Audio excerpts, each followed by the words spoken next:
Good. Okay. Well, thank you everyone for being here. My name is Frank Stern from Penn State Abington. I'm one of the co-chairs of the 47th Annual Delaware Valley Student Affairs Conference.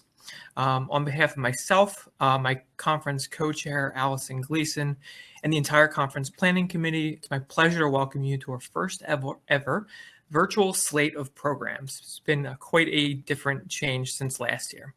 Although the pandemic has thrown a wrench in our normal conference process, we're excited to provide you with the same quality virtual experience as we would in our regular format. The DVSAC Planning Committee has been hard at work since June to make these sessions a success.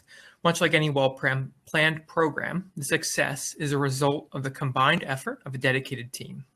Our planning committee is a dedicated group of student affairs professionals from around the region who have been leveraging their talents in their spare time to put this conference together. At this time, the committee chairs would like to acknowledge them for their hard work all year long. Please join us in thanking them for all their time, effort, creativity, and dedication. That being said, we are also always welcoming new members on the committee plan that want to bring in new ideas and new ideas for topics to our committee. If you'd like to get involved, let us know after the session. In the reception area, we have an interest form, and after the sessions this month, we'll reach out to begin planning. I just want to talk about a couple housekeeping items. Feel free to scroll down on this page to view a full session description and bios of both of our speakers, Cory and Tricia. I encourage you to check out their experience. As a reminder, only presenters will be given access to audio and video. So please use the session to chat or comment and ask questions. And we will monitor Q&A. So if you have Q&A, drop it in the chat and then we'll get to it at the end. And then just finally, I would like to introduce Tammy Bean, who will be moderating this session. And I'd like to thank both of our presenters for being here today and talking about this excellent topic. So I'll kick it over to you and thank you so much for being here, everyone. Thank you, Frank. Hey everyone, my name is Tammy Bean and I am the Director of Community Service Programs at Cedar Crest College. I'm also the Educational Programs Chair for DVSAC. Today I'm here to introduce our presentation and our presenters. Today's presentation is Just How Free is Student Free Speech? Student Political Expression and Social Media Movements. The description of this session is that student political expression is not a new issue. Colleges and universities have long grappled with how best to promote student political expression, which receives the highest level of protection under the law. While maintaining civility on campus, however, modern day nuances related to student political expression, including social media, and a major shift to virtual learning present a host of new challenges. Not only can student political expression travel at warp speed using a myriad of social media platforms, but students can, and often do, assemble quickly in person or online in support of or in opposition to the political views expressed by their peers. Similarly, a college's response to students' political expression travels just as fast and is open to interpretation and criticism from friends, quote unquote friends, and followers alike. There is certainly no shortage of issues that colleges and universities face, including distinguishing categories of unprotected speech from true political expression. In addition to its influence on student political expression, social media also provides a platform to discuss, highlight, and advocate on behalf of social issues, including racism and injustice. Recently, several Instagram accounts have emerged with handles such as Black at, put your school name in the blank, where Black and people of color can anonymously share their experiences and interactions with classmates and professors at a given college or university. In light of this social media movement, the ones like it, colleges and universities should be on alert about types of accounts, anonymous or not, that its students are using to discuss their experiences on campus and develop best practices for monitoring and responding. During this session, you will learn about effective strategies to identify student political expression, including practical steps that you can take back to campus. In addition, attendees will learn how to analyze the competing concerns related to promoting student political expression and social media movements while maintaining civility on campus.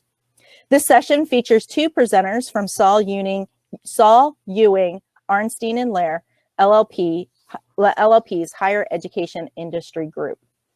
Our first presenter is Cory, who is a partner with Saul Ewing out of their Harrisburg office, and he's a seasoned DVSAC presenter and draws on his experience working with General Counsel's office of a private college and representing colleges and universities and other institutions of higher ed. He has experience counseling these clients on issues such as Title IX claims and compliance with the Clery Act, FERPA, and other legislative mandates. All right, and Tricia, and I'm going to probably butcher the last name. Sorry, Tricia. Kazinetz? Close? Kazinetz. Very close. Okay. Is an associate with Saul Ewing and is a member of the litigation department in the firm's Philadelphia office. She maintains a general litigation practice and handles a variety of matters involving complex commercial disputes. So please welcome Tricia and Cory to our presentation. Welcome. Enjoy. Thank you so much, Tammy. Thank you, Frank, also, and thank you to everyone who was here. We're really excited and honored to be with you at this conference. Wish we could be in person, but we're glad to be here. While Tricia pulls up our slide materials, I just wanted to provide a quick introductory remarks. And being a lawyer, I'm ethically bound to kind of provide two opening statements here. One is that the topics we're covering here today are obviously very complex, and while we are providing what we hope to be a lot of information to you, certainly this is not the end all be all in terms of speech issues. And so we're hoping to help you spot issues, deal with issues, but there are entire law school semesters devoted to this type of topic. And so this is certainly just scratching the surface. Secondly, while we are lawyers and hopefully providing you with practical tips today, we're certainly not able to provide legal advice specific in this forum. And Tricia and I would be happy to talk with you offline if you have specific legal questions related to your institution. And to that end, we will make sure to get to Tammy an electronic copy of the presentation so that you will have that. And at the end of the presentation, there is contact information for both Tricia and me. And we'd be happy, like I said, to talk with you offline. And if we can't get your question answered today, we'll certainly be willing to follow up. So with that, I'm going to pass the mic to Tricia and get us rolling. Thanks, Cory. I'm having a little bit of difficulty getting the PowerPoint shared on the screen here.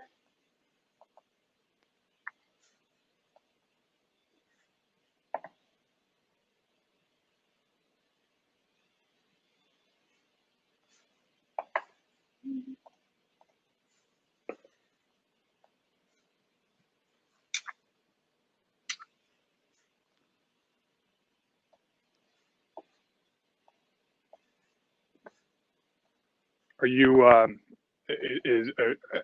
do you have the permission to do that? I believe so. There you go. Is this my screen? Yeah, this is your screen. Okay. All right. Why don't we just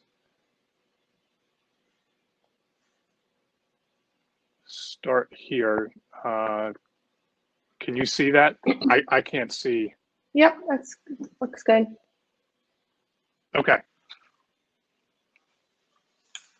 Okay, great. So thank you, Cory. Thank you, everyone, for being here today. We are really excited to have the chance to talk to you about a very timely issue which also happens to be a very thorny issue. We recognize that, and we hope to be able to offer some best practices for you all today that you can take back to your campuses when some of these really difficult issues arise at your campus. So a quick roadmap of what we're going to cover today. In part one, we're going to focus on free speech generally, defining it, and then we're going to talk a little bit about categories of unprotected speech. And then we're going to close up with really the focus of today, which is student political expression. Then in part two, we're going to move into the social media movements. We've selected one movement that we're really going to highlight here today, but the things that we talk about related to that will really cover all different movements that are happening and constantly evolving.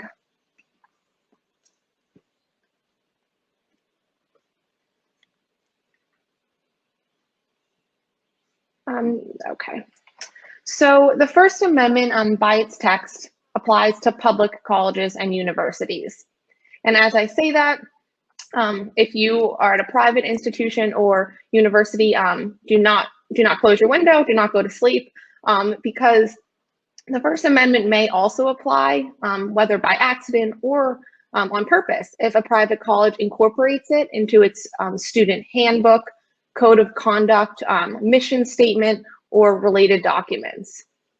There are also some state laws, not Pennsylvania, but California is one state that actually has a law in place saying that private institutions must comply with the First Amendment.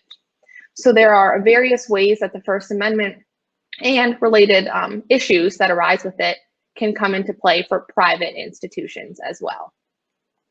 And the First Amendment generally, it has to be analyzed really in the special context of the higher education sphere. So how the First Amendment may operate outside of a college or institution does not necessarily mirror how it applies on college campuses.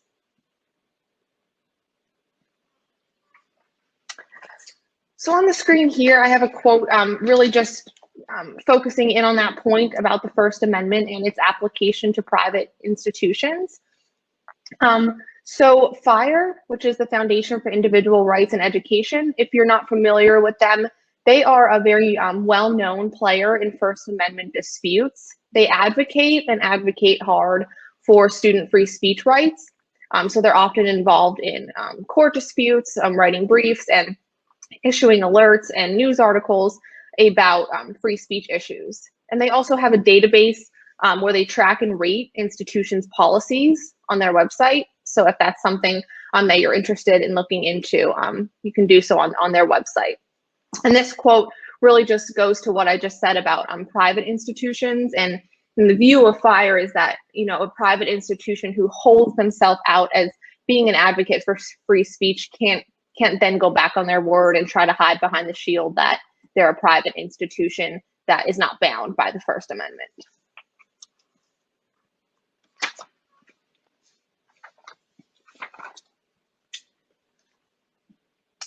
So now we're going to talk about free speech generally, and more specifically, free speech policies and procedures. So as a starting point, and obvious, when you draft these type of policies, you don't want to invite constitutional challenges.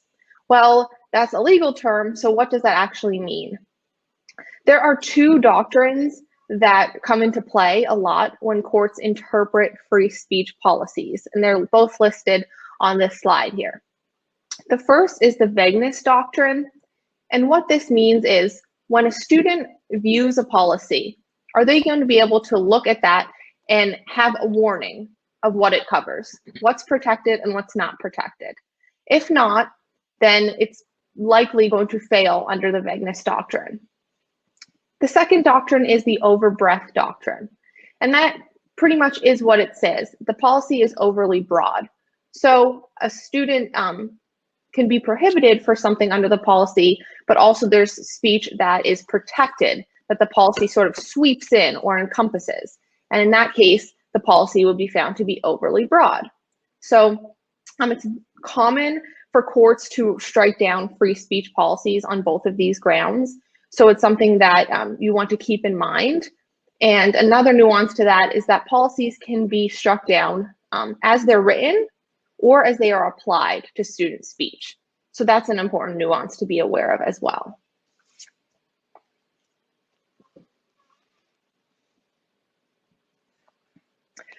So now this is just one example of a policy that was found to be overbroad and vague. And you see I highlighted on the slide there the language that the court sort of took issue with. But just big picture, why does this matter as an example? Well, in this case, it was overbroad because the court said that it swept within its scope significant amount of verbal conduct that would be protected under the First Amendment. So therefore, it's overbroad.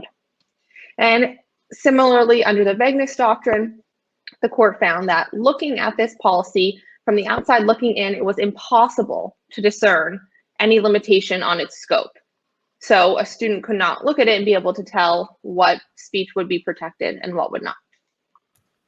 I'm sorry to interrupt. And Would Tricia, it be possible to change the slide to presentation mode? We're having a couple questions in the chat that are asking us to make this slide bigger and make it a little easier to see.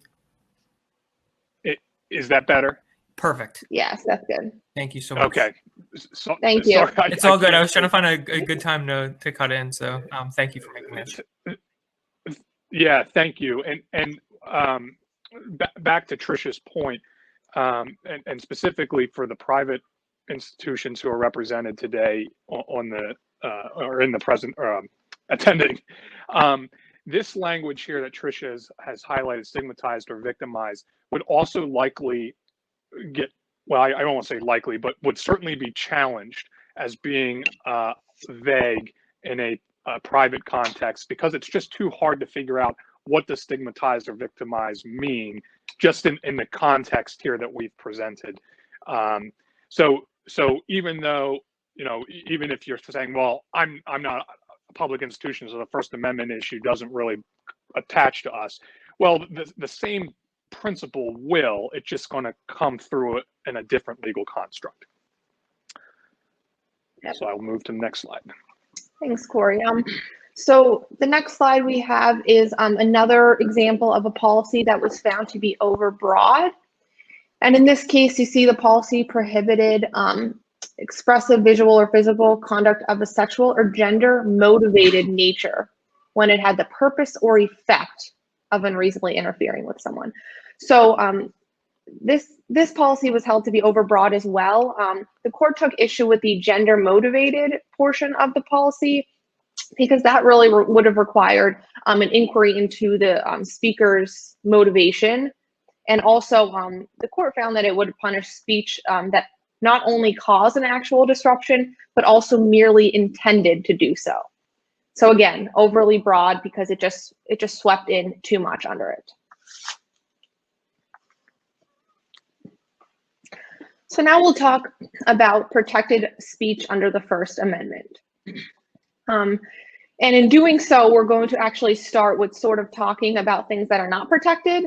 And from that, we'll move to understanding things that are protected. So on this slide, we have a category of unprotected speech. There's a lot of them for the purposes of this presentation today. Some of them more likely to come up on college campuses, some of them not so much. We're going to focus on a select few of them. And if you do have any questions about any of the remaining ones that we don't cover in detail, we'd be happy to answer those as well. But this could take up several hours to go over all of these exceptions. So we're going to just try to focus on highlight a few of them for you.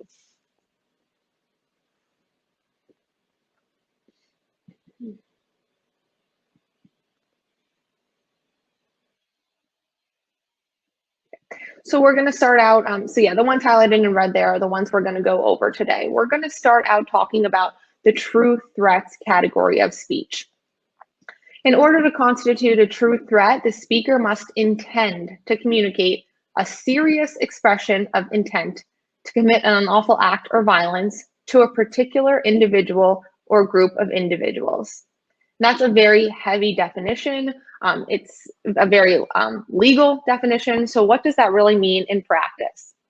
Well, this category of unprotected speech came up way back in 1969. And the example was a an individual who was opposing the Vietnam War made a statement that he wasn't going to do it, and the first man he wants to get in his sight was Lyndon B. Johnson, and he was subsequently convicted. And ultimately, the court found that that was not a true threat. And relevant to what we're talking about today, its reason for finding that was that it found that the statement was political hyperbole. So the true threat category was at issue, but they found that it was not a true threat, what this individual was saying, because it was political hyperbole. They said the people who heard the statement laughed, so it was not necessarily a serious expression, which is required by the test. Other examples of where this has come up in court cases is cross-burning. The court has held that that could constitute a true threat. And what does it mean? If speech is found to be a true threat, that means it's unprotected. So if a person is punished or prosecuted for conduct that constitutes a true threat, there's no First Amendment protection for that person. They cannot hide behind the shield of the First Amendment. We have two examples of how this has come up in the higher ed context. One involved a professor who published writings on a campus newspaper. It involved some statements against actions he wanted to take against a president of the college. The college argued that it constituted a true threat, so that it shouldn't be protected under the First Amendment.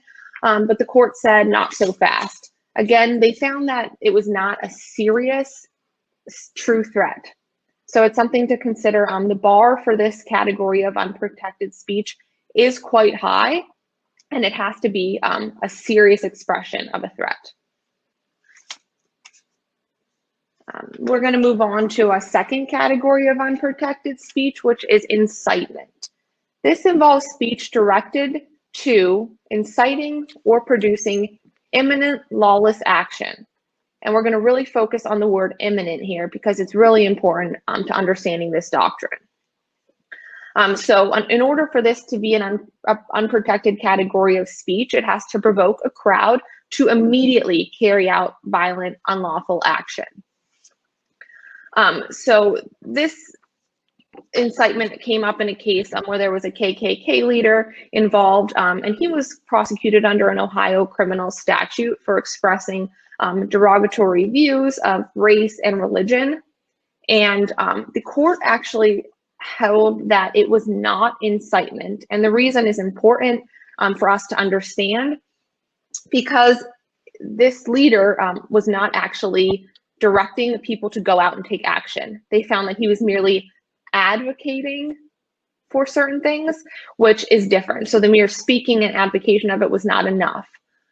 So that's an important consideration to think about. And sort of carrying this to its logical end, thinking through an example of how would this actually come up at a college campus. It's a pretty extreme example. You would have to almost have a speaker or a group of speakers, holding baseball bats or holding rocks in their hand, calling for like a physical attack against a group of individuals. They have to really be like ready to go to qualify under this. So again, it's a pretty high standard of unprotected speech, similar to true threats. And I'll just add that you're probably all seeing this play out on a national stage, given some of the recent activity in the country. And that's all I'll say about that. Yes, definitely. So the next category of unprotected speech is harassment. So the legal test is up there on the slide for you. We don't need to really go through it verbatim, but it's important to understand that harassment is not protected under the First Amendment. So if you have a harassment policy that prescribes certain speech, again, it has to really qualify and pass muster under those two doctrines we just talked about, vagueness and overbreadth. But if it does, then the speech that falls within it will not be protected.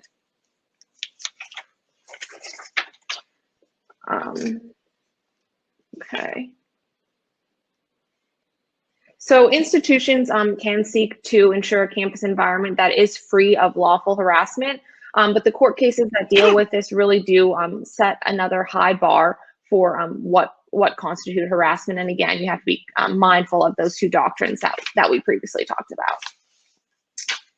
So now we're going to talk about, I guess you can sort of call this a catch-all almost. It's a fact-specific disruption. So depending on a fact-specific inquiry, an institution that reasonably believes, focus on the reasonably believes part, certain speech will cause a substantial disruption on campus may regulate such speech. This doctrine comes from the famous Tinker case, but we have to start with the caveat that Tinker was a public high school case, and its application to the higher ed context is very uncertain. And in fact, some courts, including Pennsylvania federal courts, have held that college students receive more protection than students in high school. So they've often said that Tinker sort of sets the floor of protection for students, but not the ceiling. So what that means is that what had to be shown in Tinker, that there was a substantial disruption that the school reasonably believed, that you may be required to show more at public colleges and universities. Just thinking through an example of how could an institutionally reasonably believe that certain speech would cause such disruption. So an example, if a school has had absolutely no issues with students engaging or displaying the Confederate flag, but decides to impose a ban against the Confederate flag, it's going to be really tough for that school to say that they reasonably believed that it would cause disruption because there had been no issues of it up to that point. Now, whether it would fall into any other category of reason why the school can prohibit it is a separate question. But under this fact-specific disruption, it would be a difficult thing for the school to prove that they reasonably believe that. So I have one other. And just okay. I'm sorry, Tricia. I was just going to add that in terms of why the rules are a little different from K-12 versus colleges and universities, it's because in the K-12 context, the students are all confined. They're all forced to be together, and they're much more immature. Although I guess some of you may dispute that. But on a college campus, it's supposed to be more of an open environment, and the idea of free thought being more accepted, and that there's better ability, again, maybe disputable, to regulate and self-regulate conduct when there's different points of view. So that's why there's a difference. You probably will see more cases of stronger regulation coming up through the K through 12 space. And while, as Tricia mentioned, they may inform how colleges and universities approach situations, they are not entirely dispositive by themselves. Yep, thanks, Cory. Back to you, Tricia. That's a really great point. And just trying to apply this fact-specific disruption to the higher ed context, I found one case involving, it was in Minnesota. So it involved a mortuary science student. She posted content on her Facebook page discussing her classroom work with cadavers. And the Court of Appeals did actually import Tinker's teaching to finding that it was not protected. But when it was appealed, the Minnesota Supreme Court said not so fast. They weren't as willing to really wholesale adopt Tinker into the higher ed context, but they did still hold that the First Amendment was not violated when the student was punished for these postings. But they did so on a really narrow ground. So this sort of signals to us that courts are unwilling to necessarily imply like this full fact-specific disruption concept. And they said that they were disciplining a student in a professional program, which this student was, for online speech that violated the academic program rules that were narrowly tailored was permissible. So now that we know some categories of speech that are not protected, and as a result of that, ones that don't fall into that category that are protected, let's just take a second to talk about why does it matter. So we know as a starting point, there are constitutional and legal concerns. We've talked about them a little bit so far. Also, there are reputational concerns. As Tammy highlighted, we're going to get into some social media discussions later on, but we're all aware of this. We know how fast things travel, and if a school is viewed as in any way hindering someone's ability to express their First Amendment rights, that will travel quickly. Whether what travels is true or not is a separate issue, but there are major reputational concerns. And then there are also monetary concerns, and that's what we're going to get into a little bit here.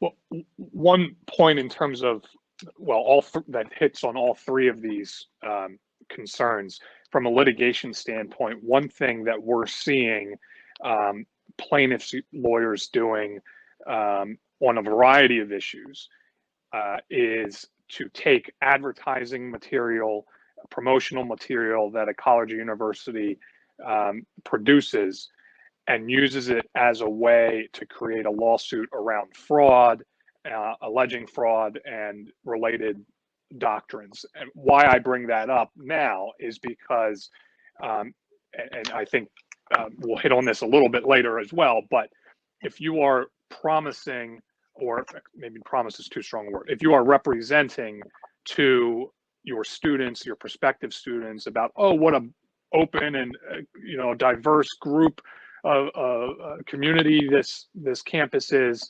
but then practice you're potentially kind of stifling that could get exploited in ways that will go to all three of these concerns, and so that's why we bring them up now. So I'll back to the regular scheduled program.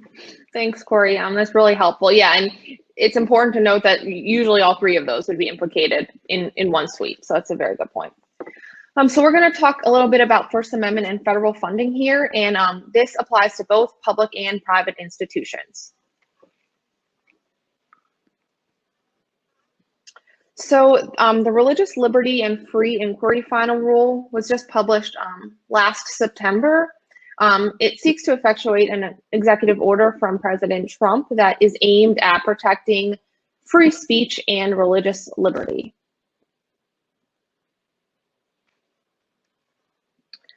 And what this rule does is it conditions certain federal grants on an institution's compliance with the First Amendment for public institutions, or an institution's stated institutional free speech or academic policy for private institutions. So what does this mean? Violation under this rule would be found, and as a result, a school's federal funding, it's not all federal funding, it's certain funds, which we can talk a little bit about. If there is a final non-default judgment by a state or federal court that a public institution violated the First Amendment, or that a private institution violated its stated policy as to free speech.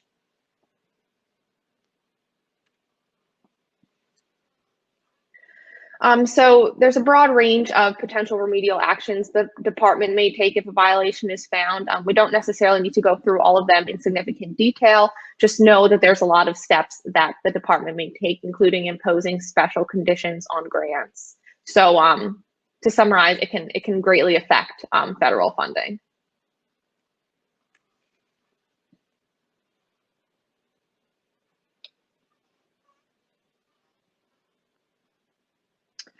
So in addition to the compliance with the First Amendment piece, I said this rule was also really aimed at religious freedom issues.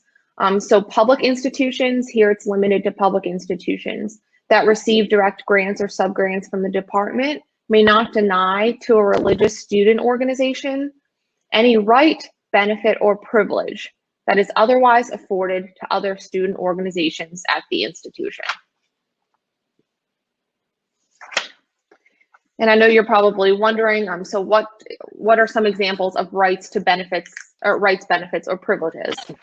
So the rule gives a non-exhaustive list of these, which includes full access to facilities of the public institution, distribution of student fees, official recognition of the student organization, and the practical implication of this is that public institutions may have to support certain groups, for example, faith-based groups that themselves restrict membership based on a belief or non-adherence to religious beliefs that the institution may not necessarily agree with.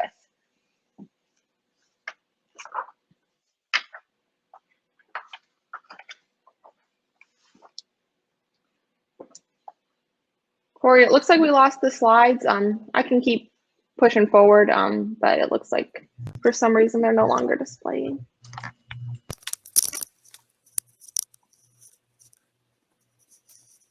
Are we having a technical issue?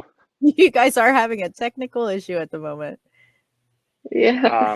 Okay, so you can hear me. Did Tricia drop out, or is this?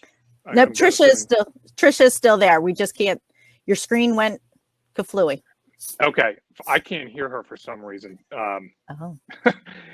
So I'm sorry about that. Let me. Can you hear me now, Cory? Let me get back into the slides. We can see the slides. They just need. There we go. They're good. Great. Can you hear Tricia? I cannot. I can hear you. I don't know what. Tricia, can you see if you can up your volume on your side? Because it looks like that might be part of the issue. Sure.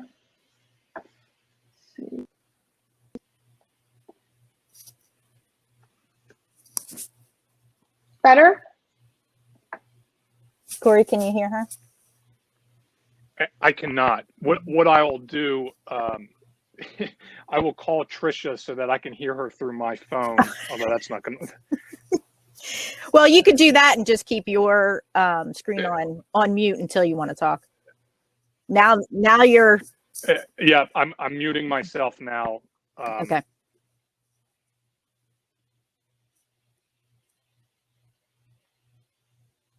So currently I can see that you're muted and we just need, there you go. Your screen is right. Okay. There we go. You hear me, Cory? Okay, great. So we're going to push ahead now and jump into the student political expression. So what is political speech? The term is broad and really all-encompassing. The Supreme Court has said it deals with any matters political, social, or of other concern to the community. So there's some, main topics that come to the forefront of our mind. Particularly, we just had a presidential election. There's a lot of debates when they're asked issues about certain topics like world events, immigration, taxes, healthcare, race, religion. All of these are, fall within the term of political speech. And oftentimes, whether something is political or not is not really the key focus of a lot of cases. So it's one of those things you almost know it when you see it. This is just a quote that highlights the significance of how much political speech is protected. We can go ahead. As we teed up, political speech does have the highest level of protection under the First Amendment.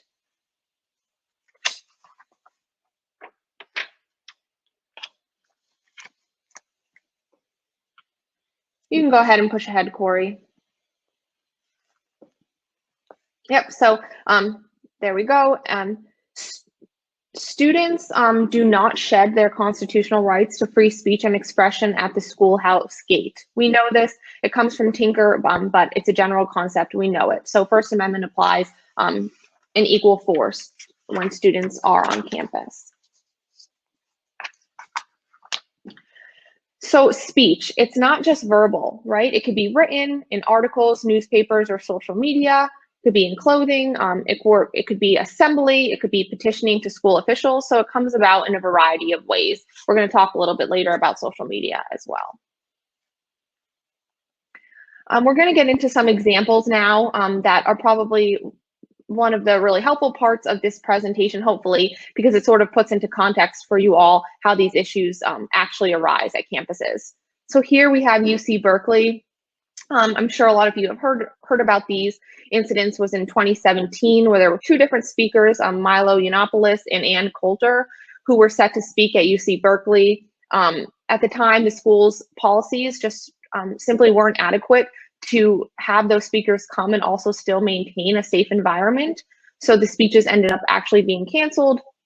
UC Berkeley revised its policies, and the picture that's shown on this slide shows when Ben Shapiro actually did come in September of 2017, and the university was better equipped to handle the situation to make sure that it was safe.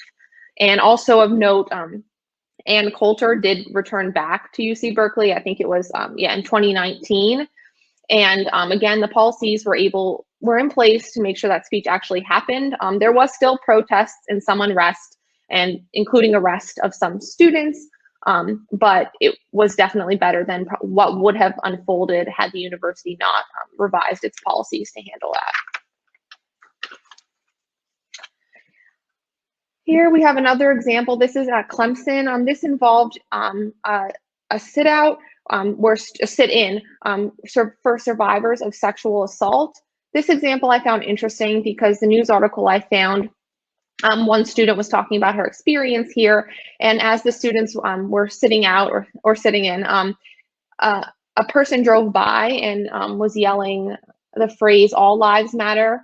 So this person, I guess, assumed that they were advocating for the Black Lives Matter movement, when in fact they weren't. But it raises an interesting point in terms of where students are engaging in political activism, whether it's close to a street or somewhere where outsiders have access to it, and sort of being able to manage outsiders coming in. And we'll talk in a little bit how protection differs for students versus outsiders. So it's an interesting example in that way. Here we have an example from Princeton where students were advocating for Title IX issues. So the students were demanding an outside review of the Title IX policy after a survivor was disciplined for writing "Title IX protects rapists" on a campus sidewalk. We'll just tee up the fact that I'm sure you all know Title IX was revised recently, so we wouldn't be surprised if we see some more of these unfold on campuses, with the obvious caveat of COVID. So how these things are happening now may look differently. It may not be happening in person as much. It may be happening a lot more virtually and on social media, which we'll talk about in a bit. And this is just another example on Georgetown Law. This was a former Homeland Security Secretary who was set to give a speech. And due to some unrest and disruption from the crowd, people who were unhappy with the message that he was going to send, he ended up walking off the stage and not giving his presentation. So here we have what we hope to be a little bit more timely example as well. This is at USC, and I'm sure all over, I've seen several news articles about this, involving Zoom raiding or Zoom bombing, as they call it. So in May 2020 at USC, the Association of African American Students was hosting a virtual cookout event, and they fell victim to a Zoom raid where individuals started posting a plethora of images, videos, and messages containing racist slurs and derogatory terms. And a classroom there had a similar issue in March of 2020. Same thing, people infiltrated the Zoom class and disrupted it.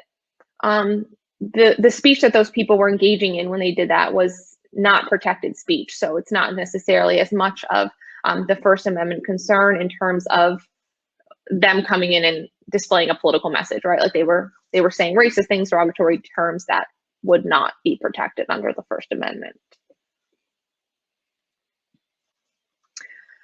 So thinking through some of those examples and how sometimes, despite best efforts of what a college does and the policies they have in place, unrest may still result. And it's important to be aware of the breach of the peace or disorderly conduct statutes in your state. So here we have just a few slides on Pennsylvania's. We don't need to go into great detail on it. The takeaway is that the disorderly conduct statute is constitutional. People have tried to challenge it, saying that it interferes with their First Amendment rights, and those challenges have largely been unsuccessful.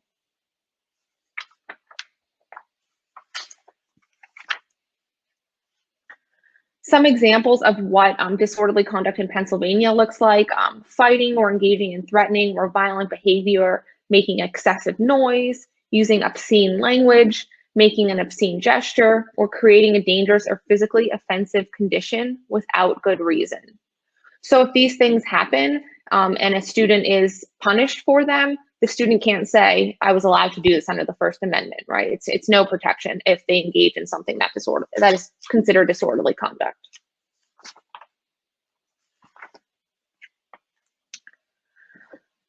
So now we'll jump into the general rule, and then the takeaway from this presentation, if you take away nothing else from it, it's that you should not unduly or broadly prohibit political speech. Remember, it gets the highest level of First Amendment protection.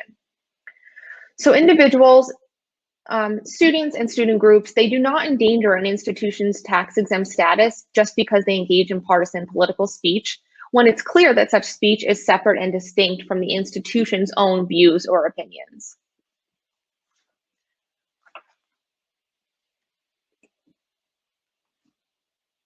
And similarly, like we talked about under the federal funding rule, it's required that public institutions provide the same rights, benefits, and privileges to religious groups, but also partisan student groups may use institutional resources and facilities for partisan political expressions and activities when the use of these resources and facilities are obtained in the same way that a nonpartisan group obtained the use.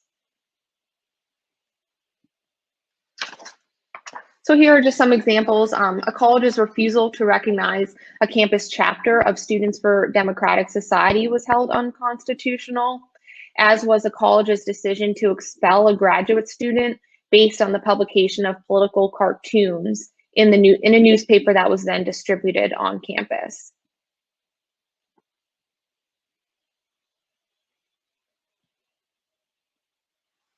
This brings us to a really important question, and something that is going to just continue to come up, and that is whether schools can prohibit speech that happens off campus, including social media posts and the like.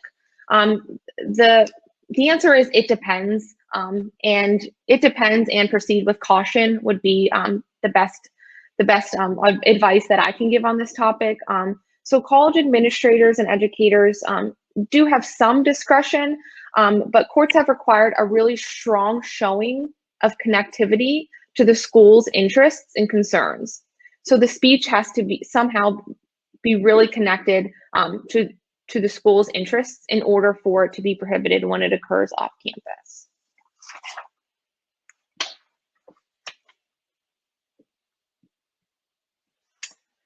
Okay, so we talked a little bit about some of the unprotected categories of speech. We talked about true threats, incitement, harassment, and that fact-specific inquiry. Here we have another sort of carve-out. It's the hostile audience, and sometimes it's referred to as the heckler's veto. And what does this mean? So it doesn't involve speech that's directed at the listener or the audience. It actually arises when the audience themselves are provoked either by the form of the message or the message itself. So under this doctrine, it actually suppresses otherwise lawful speech based on how the crowd will react to it. So it's a really interesting doctrine, and it sort of goes against like almost common sense, in that the crowd's going to react in one way, so we're going to silence the speaker. It's a historical concept that arose several years ago, but it also involves a strong showing, and it's not necessarily advisable as the first step. So what do I mean by that is, the second that it seems like the crowd may be displeased with a message, it's not advisable to right away go ahead and silence the speaker. It should be saved for instances where it seems like the crowd is getting extremely rowdy and there are some major safety concerns, and that in the moment it would make more sense to simply remove the speaker from the situation to prevent any sort of disruption or violence that may occur from the audience hearing that message.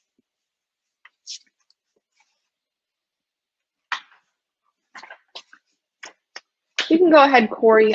We have a few hypotheticals that I think will be helpful to sort of think through this topic. So here's one hypothetical. A student stages a satirical musical on campus. Many find it offensive, and some in attendance are repeatedly disrupting the performance. The university does nothing to stop the activity and in fact asks the student to alter the lyrics to avoid possible riots. So this is the heckler's veto in action. This actually occurred at Washington State University, and the school did do this, but it's notable that following some negative media attention from it, the university did allow the student to proceed with his next controversial play. So this circles back to some of the reputational concerns and things that we talked about. The school may well have been justified in doing it in the moment. I don't think it resulted in a lawsuit, but that doesn't mean that there weren't some fallouts following it. The next hypothetical that we have involves a situation we already talked about, UC Berkeley, where students were actually buying tickets for the speeches solely on the basis with the intention to disrupt them.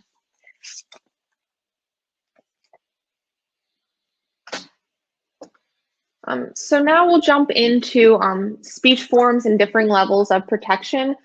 We won't spend a lot of time here. These are definitely legal concepts, but it's something that should just be on your radar. So we'll just briefly talk about some of the different forums that can exist on college campuses. So colleges can designate what spaces are totally public forums, if any at all, what are limited public forums, and non-public spaces. So going ahead and looking at limited public forums, these are areas that have been opened to certain groups solely for the discussion of certain subjects. And under these, you can exclude a speaker who's not a member of the group. And this is what I talked about earlier, students versus outsiders. So under limited purpose public forums, you are allowed to exclude non-members of the group. Jumping ahead to non-public forums, these are some of the like somewhat more traditional examples of like an administrative building, a classroom, where there can be more restrictions. So you can impose restrictions based on subject matter and a speaker's identity, but the restrictions must still be reasonable and they still must be viewpoint neutral.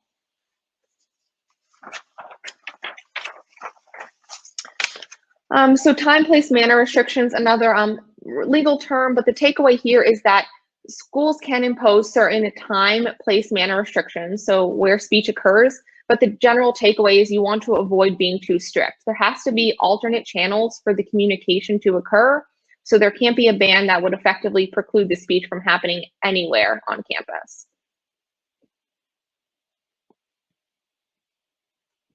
One example of time, place, manner restrictions are permit requirements. Again, these you should proceed with caution. You don't want to have too broad of a permit requirement that would require students in all situations to request permits, but they have been used by colleges and they have been upheld with notice periods as long as 7 days. So you have to request a permit to engage in something within 7 days.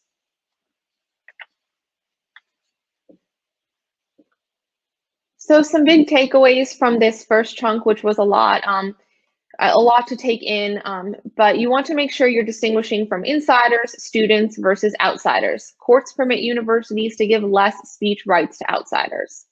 Again, time, place, manner restrictions are permitted, but they have to be narrowly tailored and not overly broad.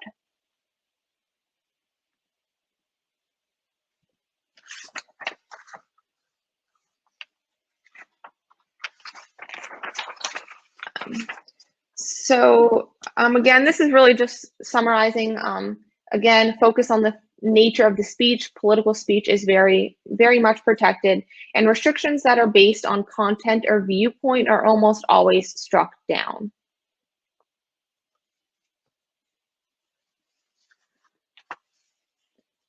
Cory, I know we have a few more slides, but I think at this point it may make sense just to jump into part 2 to cover the social media things, just so we make sure we have enough time on those.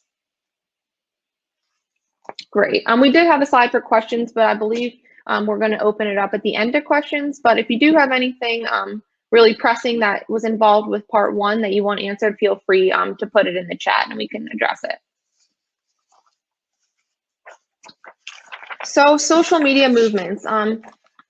It's no surprise to any of us. Everyone uses social media. I actually thought about removing some of these stats because it's not really effective. We know everyone uses it, but at the same time, I was looking at a presentation from just last year, and it was actually astonishing how much the stats have changed from then in such a short period of time, and also the platforms that people are using, TikTok being one of them, that's really significantly grown in recent years. And there also is a study that shows that false news stories spread faster than the truth. So again, this circles back to some of the reputational concerns that we talked about, and just how quick messages can really spread.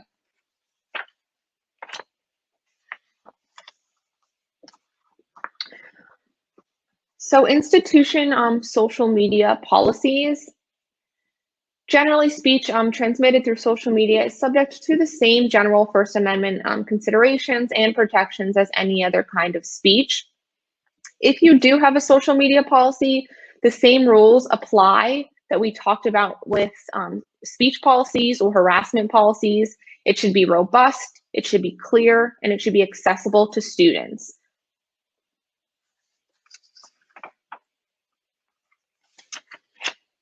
Here's just one example of a social media policy from the University of Memphis, and it simply states that all University of Memphis student policies apply to social networking as well. So it sort of imports all of the other the code of conduct and student handbook and says that all of those things and the institutional goals that are in those apply equally to social media use.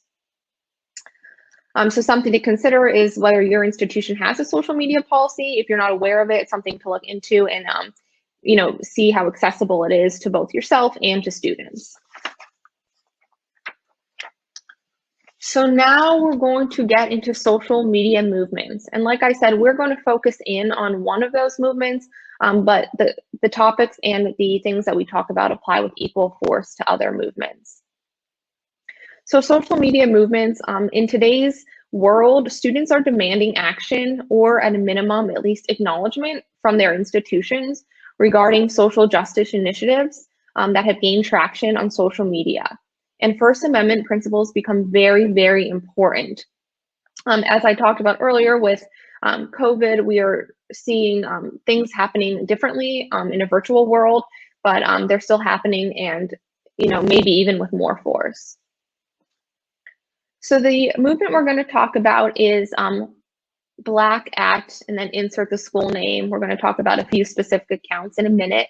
But these are accounts where Black, Indigenous, and people of color can anonymously share their experiences and interactions with classmates and professors at a given college or university. There are several accounts from a variety of higher education institutions that have emerged. The specific examples that we're going to talk about deal with Instagram accounts where these stories are shared, but they're also popping up on Twitter and other social media platforms. So this example is from an Instagram account, and it's Black at Dartmouth. According to the account's description, the platform is for Black alumni, faculty, and students to share their stories and amplify their voices. The account has over 2,500 followers, and it posts short quotes from Black students detailing their interactions with classmates and professors. So here is one example. So this student explained that before classes started, they attended a meeting with their freshman advisor who was a white male. The first thing this advisor asked the student was whether they had enjoyed FYSEP orientation, which is for first generation students there. The student was confused because they were in fact not a first generation student. And the student writes that the look on this advisor's face showed that he believed being Black and a legacy at Dartmouth were mutually exclusive. And this is just, again, one example from this Instagram page of the purpose and how this Instagram page unfolds. Another example that we have is Black at UConn. So according to this account's mission statement, Black at UConn is a space for Black, Indigenous, and people of color of the University of Connecticut community to share their experiences. So similar goal and mission of the Black at Dartmouth account. Students, staff, and alumni and faculty are encouraged to contribute on the account, and the account states that it's imperative to highlight the racism and injustice that occurs within the community. And so the example that was just showing, it involved a Black student on campus at UConn who was engaged in a conversation with another student. The other student made comments that SSS students is what it says, which stands for Student Support Services, that those students almost always flunk out of the university because they can't achieve university level education, and also made comments about affirmative action, and that affirmative action takes spots for qualified white and Asian individuals. The student did not realize that the student they were talking to was actually a light-skinned Black student on campus. Again, these examples are just samples that I pulled off the Instagram account. If you are interested in going and taking a look at them, and again, there's plenty of schools that have these accounts. They're by no means limited to these two accounts. So what we want to do now is apply some of the principles that we talked about in part one in terms of how we deal with political activism and some of these movements, and how we can apply that to these social media movements. So step one is support the movements and generally support student-free speech on issues, even if it's hurtful to an institutional's reputation. And what do I mean when I say support? I don't mean to suggest that a university has to insert a link on its own webpage to it's Black at school if there is one for its university. But we mean, this goes into the second bullet point, you don't want to try to shut down these accounts. Unless for some reason there is an unprotected category of speech at issue, like we talked about, a true threat, harassment. I guess there is an off chance that there can be parody accounts of these, but I haven't seen that, and don't mean to suggest that any of the ones that I've seen are that. So general rule, don't try to shut down these accounts unless you have a very good reason to think that there's some sort of unprotected category of speech that is at issue. Rather, try to figure out how to keep accounts active and how to actually use them to implement positive change. And finally, we have the bullet point that says social listening. This concept, I found this term to be pretty interesting, and what we mean by this is we want you to be able to address the benefits of being aware that these stories are being told about your campus, and think about appropriate responses and proactive measures. But at the same time, we want to definitely caution about undertaking any sort of monitoring duty or liability, because in the legal realm, undertaking such a duty could have legal implications if you do so. So we're not suggesting, someone sole responsibility of your job is to monitor these accounts, but at the same time, you don't want to bury your head in the sand. If an account or topic is brought to your attention, you want to act on it. Also, if you see some sort of pattern, if there's been several stories shared on these accounts of individuals possibly pointing to a pattern of conduct by a certain person at the university, a certain organization at the university, that may be something that you then in turn want to investigate or look into.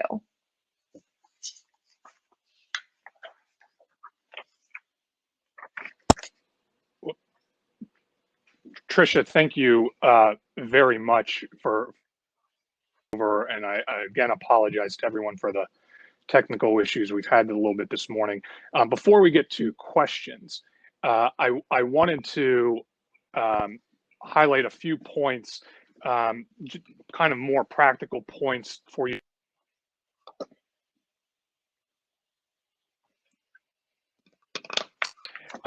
We know that a lot of institutions have provisions in their policies related to civility, and this causes us to think about overbreadth issues and vagueness issues in terms of, well, what does civility actually mean? What is that concept? And so some things to think about are, will your institution actually encourage students to respect institutional values? And how are you going to make that clear to students? And what are your institutional values? Everyone has different values, and how will that shine through in your policies? Will you prohibit expressions inconsistent with your institutional values? And again, how do you make that clear to an 18, 19, or 20-year-old, 21-year-old student, or older, adult students? How do you make that clear? And that's an important point that I hope we've driven home.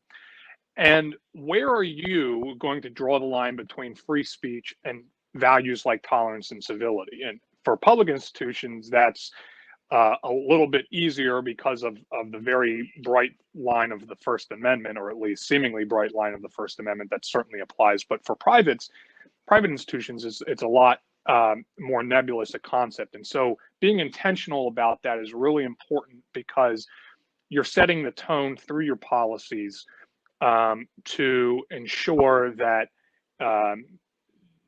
you're creating an expectation of conduct for students. A couple other quick notes here. Let me just find my place here. So how do you deal with troubling speech or expression before it happens? You're aware of some kind of plan being hatched on campus for some type of just controversial speech. Maybe it's someone displaying the Confederate flag or something like that. How do you deal with it? Well, first, as I've kind of mentioned earlier, you've got to have a robust, clear, and accessible policy. That is going to be your first line of defense. And for those of you who have attended other presentations I've given, this is something I will preach it until I am blue in the face, that if your policy isn't clear and accessible and robust, you're going to have a hard time dealing with the situation in the moment. You're also going to have a hard time in court. Second, consider whether you should reach out to the prospective speaker and provide a copy of the policy. If you know who the speaker is, when I say speaker, I mean the person participating in the speech. If you know specifically who is going to be involved, and you don't believe that there is a legitimate reason to shut it down prophylactically. And one reason you would want to do that, for instance, and I certainly want to make this clear, is if there is a very real articulable threat or physical, to preserve physical safety is what I'm trying to say, is if there is a very articulatable reason that someone's physical safety could be jeopardized, you may want to shut that down. But otherwise, consider whether you want to reach out beforehand to the speaker, give them a policy, and say, by the way, here are the rights of our other community members. If you go through with this, I can't guarantee you that there won't be some sort of repercussions on the other side. I say consider because this is a fact-dependent thing, and I know folks like to have bright lines. It's just not something I can really give you a bright line. And third, again, be proactive to ensure physical safety.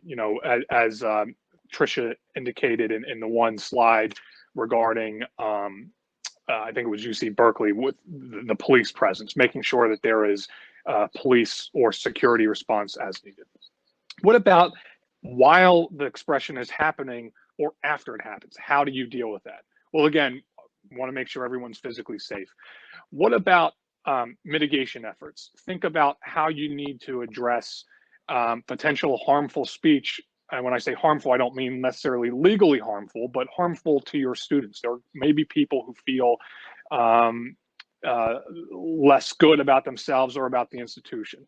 What type of mitigation strategy? Like an all-campus message, think about hosting listening sessions or meetings with specifically affected groups. Think about counter programming, something that you can introduce into the campus to help the dialogue move forward in a productive manner. Think about the effect of your campus culture that this activity is having on your campus culture. Is the speech at issue endemic of a systematic issue?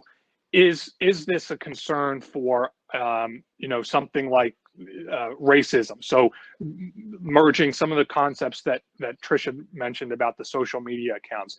If you're hearing about a lot of these social media accounts, these black at institution name accounts, and then there's also these sort of undertone of racial division and consternation going on out on the campus, maybe it's time for you to take some action to help host a dialogue or at least provide resources to allow the folks impacted by those issues to heal and continue their education. Obviously, you want to implicate any applicable student conduct process if it's warranted.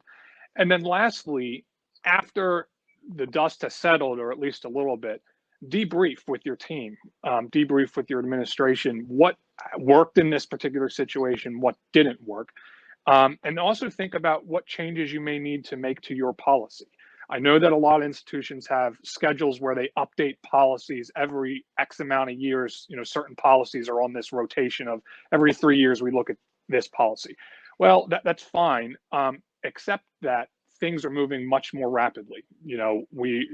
As Tricia mentioned, the social media concept is not new, but it is really evolving quickly and how it's reaching people. So those are just a few points I wanted to emphasize here. Again, thank you all very much for your patience. Happy to take questions now or offline. And so, yep. Tammy, I will. Yeah, we do have a couple of questions. I'm going to start with ones.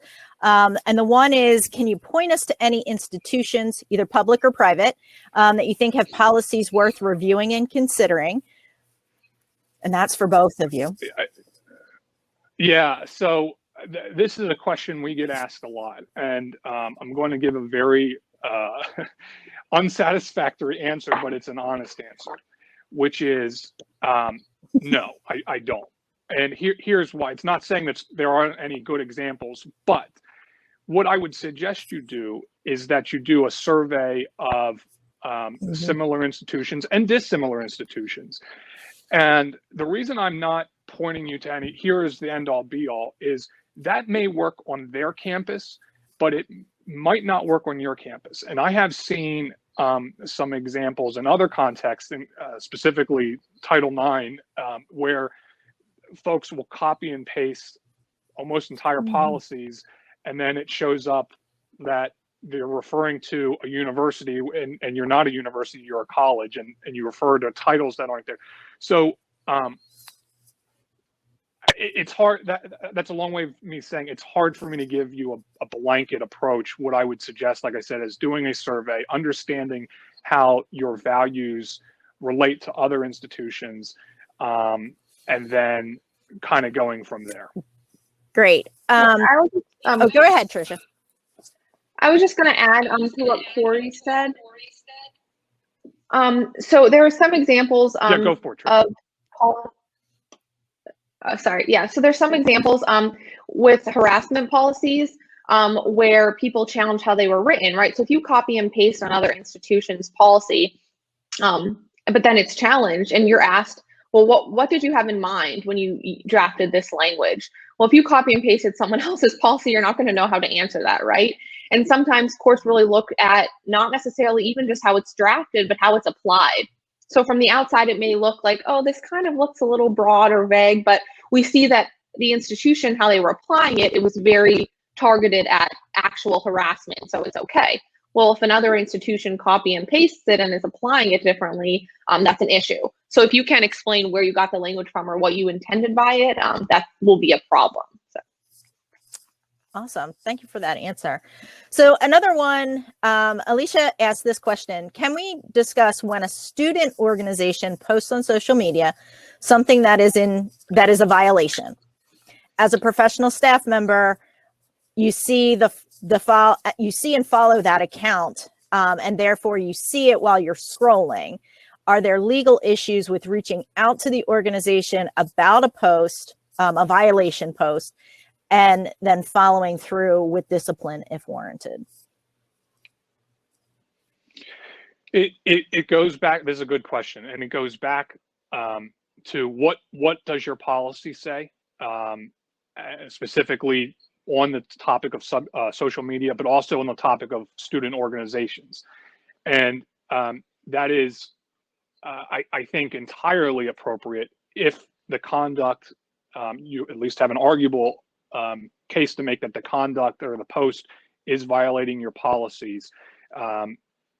And that your policies are, if you're public, that your policies are compliant with the First Amendment, that you could take action. I also address kind of a corollary of this issue, and Tricia mentioned this at the end, but sometimes folks will ask, should we be monitoring all the various parody accounts out there? And my response is no. That doesn't mean you stick your head in the sand and ignore them if they bubble up to you in some other organic way. But there is, I mean, especially if you're a larger institution, there is no way you're going to keep track of all of those different accounts. And all you're doing is increasing your liability if you see something and then actually don't do anything about it. You would not, I hope, go out to a off-campus apartment complex that has no affiliation with your institution and monitor for whether they're complying with the fire code. That's not your responsibility, nor do you want to make that your responsibility. So when it comes to social media, like I said, don't put your head in the sand. Pay attention to what is in front of you as this question asks, as part of an official account, and then make sure that you're following your own policies in terms of any enforcement action. We had some questions come in about part one and some of the information that you provided there. So Chris asked the question, when you were using the example of the Confederate flag, if violence took place as a result of someone hanging a Confederate flag, can you then ban the flag in the future because of a past precedence experience? Yeah, and the answer to that is, again, kind of an unsatisfactory answer. It's going to depend. And by the way, please don't mistake, I'm certainly not endorsing the Confederate flag. But what I am saying is that you certainly can ban it from more public and places where it's going to have a big effect. But I'm thinking of someone who maybe has a Confederate flag bumper sticker or something like that as well. Are you going to then ban that? And I think you're probably going to cross some lines there. Certainly, you have a much better case based on this hypothetical if violence took place that you could ban the Confederate flag. But remember that this is all very fact specific and context specific. And so you might be able to ban the display of a flag. But again, what if somebody has a patch on their backpack? Are you going to ban that? And it's just hard for me to give you a bright line rule without knowing the exact context. And I know that sounds like I'm trying to run for cover, but that's just the reality of this type of very thorny issue. Yeah, I agree with Cory's response that it definitely depends, but you're in a better position. The reminder with that example is that that was sort of flowing from the Tinker analysis. And again, courts have been inclined to give college students more protection when it comes to free speech. So that's sort of a caveat that you want to consider. There's, a chance that a court would be more inclined to permit colleges to have more free speech. So you're definitely in a better position. And like Cory said, it's very context specific. If a student is hanging a Confederate flag from their dorm window and there's been for days on end students, surrounding that window and there's been fights and there's been violence, right? That's a different situation than, like Cory said, you have someone who's displaying it on their backpack. So it's very context specific. But if there has been prior violence, you will definitely be in a better position than a school who has had no issues and just bans it outright, really for no reason at that point. Yeah, and the other thing I should mention here, there is a very bright line in this particular situation between a private and a public institution. You know, a private institution is going to likely be able to have a type of categorical ban on that insignia, whereas a public is going to, you know, it's going to become a lot more gray and even more fact specific. One of the other questions, and this may be a little bit more for the individuals within the, you know, watching the presentation, but there was a question that came up about whether or not campuses have seen attempts of establishing QAnon chapters on campuses. And then from your presentation perspective, how do you advise colleges and universities regarding those? Yeah, I don't know that I have seen chapters necessarily as a formal organization, but certainly QAnon groups, you know, loose, however you want to define that, are kind of springing up. It's kind of hard because we're in this virtual COVID world to see all the organization taking place. You know, in terms of dealing with that, I think it is appropriate to sort of be mindful of it, but I think unless there is some sort of conduct that you can see happening, the fact that they may be exchanging ideas that are a bit on the fringe, to say the least, I'm not sure that in and of itself there's a whole lot you can do, again, consistent with your policies. Mm-hmm. I will say that one of the things that we didn't hit on, but maybe we should, is your computer use policy. And that, you know, if folks are participating in QAnon exchanges through or on your campus network or through campus email or whatever, although frankly most people are a little more sophisticated than that, but if they're doing it on your network and they're going to sites to promote hate or to promote violence, that now falls within your jurisdiction if you're aware of it, and you know, you might not be aware of it until it's very very late in the process, where maybe you get a subpoena from law enforcement or the police show up or something like that. Mm-hmm. And we have one last question that we got in the chat, and if you have any additional questions, please feel free to put it in the chat. But this last question that we got from part one was, are there any cases concerning the free speech rights of a crowd not being allowed to react verbally or ask questions to present disruption?